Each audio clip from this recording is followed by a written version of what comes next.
long commitment to gun violence prevention. As a former prosecutor and district attorney, she worked on homicide cases and saw what bullets can do to the human body and the pain felt by families and communities as a result of gun violence. As a California Attorney General, she worked to get illegal firearms off the streets and out of the hands of dangerous people.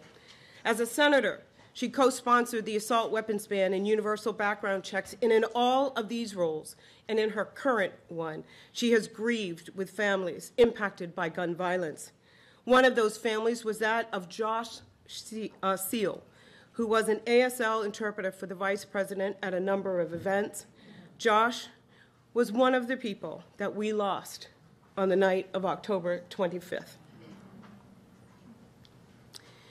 She has and continues to be a vocal and powerful voice, and hers in the President's tireless efforts to reduce gun violence, while also engaging and encouraging congressional leaders, state and local leaders, and advocates to come together to build upon the meaningful progress that this administration has made. Please join me once again in a warm welcome to the woman I consider to be an inspiration, Vice President Kamala Harris.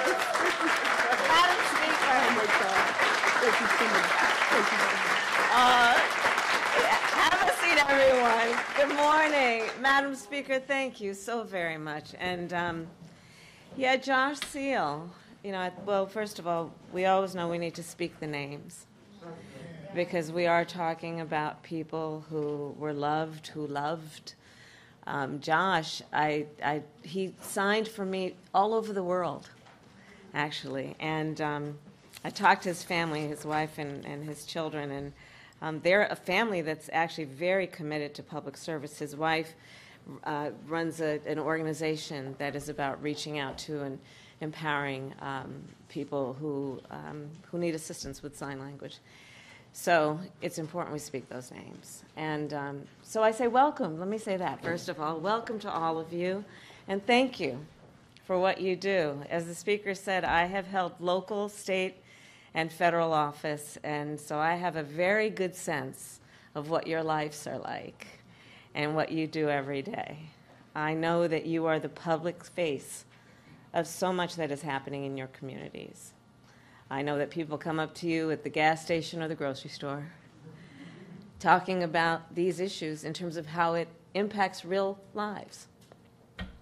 I know that many of you have held the hands and have hugged and tried to comfort community members and your constituents and people you know who have suffered because of gun violence.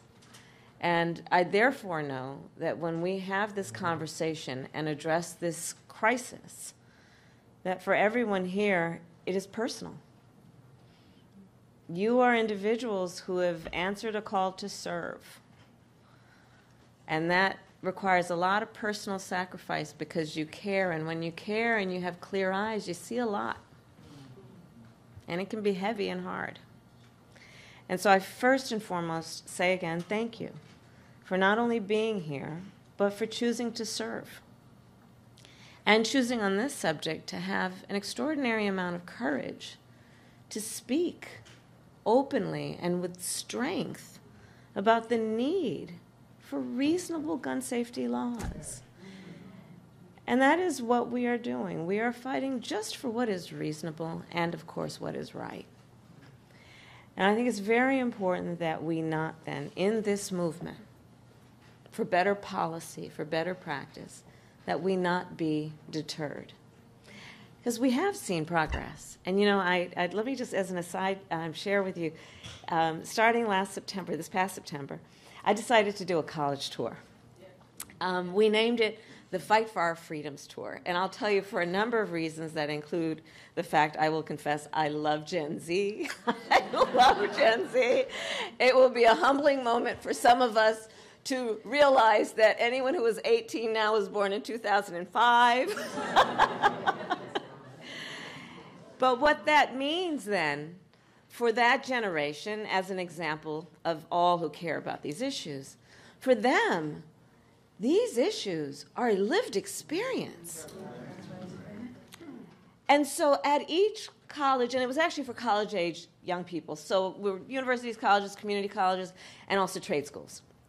And at each location, I would ask them, please raise your hand if you, at any point from kindergarten to 12th grade, had to endure an active shooter drill. The hair on the back of your head would have gone up. The vast majority of the hands go up. And I would say every time there'd be press in the room, there'd be older adults in the room, and I'd say, please look at this and understand, because I do believe that a lot of people who have opinions about these matters do not understand what our children, our young people have been going through. One student, an elementary school student that I was talking to, literally on this subject shared with me when we were talking about it and said to me, I don't like going to fifth period. I said, why, sweetheart?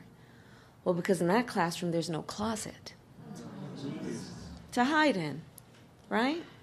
Think about it.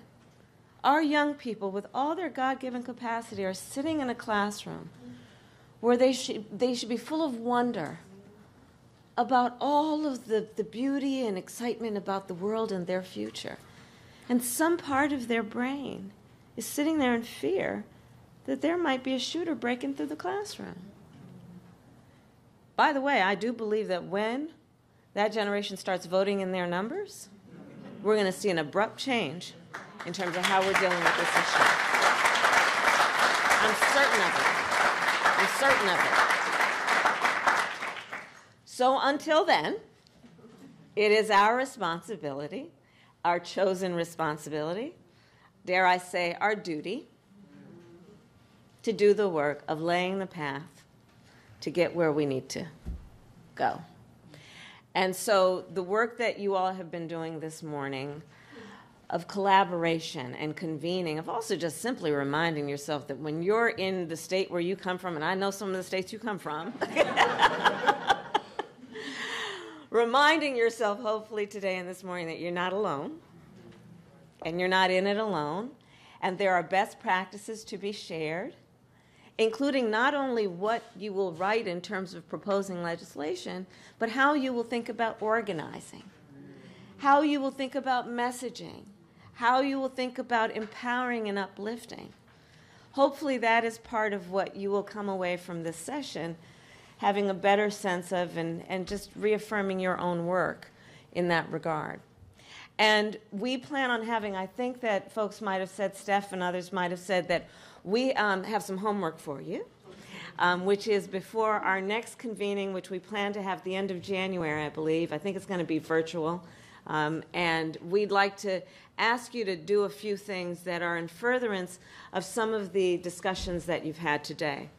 And so in particular, to strategize and share with each other and then to bring back to us some of your best ideas and your state-specific strategies for dealing with community violence prevention, secure storage, and for those who do not have it, a state assault weapons ban. And on those points, I think we all know we're up against real challenges. We're up against some who would suggest a false choice that is that you are either in favor of the Second Amendment or you want to take everyone's guns away. When I'll speak for myself, I am absolutely in favor of the Second Amendment. And I am also in favor of an assault weapons ban, a universal background check, red flag law. It's just reasonable that you might want to know before someone can buy a lethal weapon if they've been found by a court to be a danger to themselves or others. You just might want to know. It's just reasonable. An assault weapons ban, because as we all know, it is a weapon that was designed to kill a lot of human beings quickly. It's a weapon of war. There's no place on the streets of a civil society.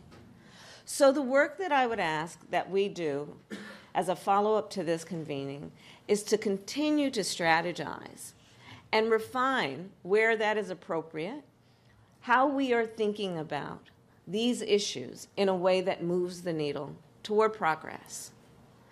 And I'll end with a couple points.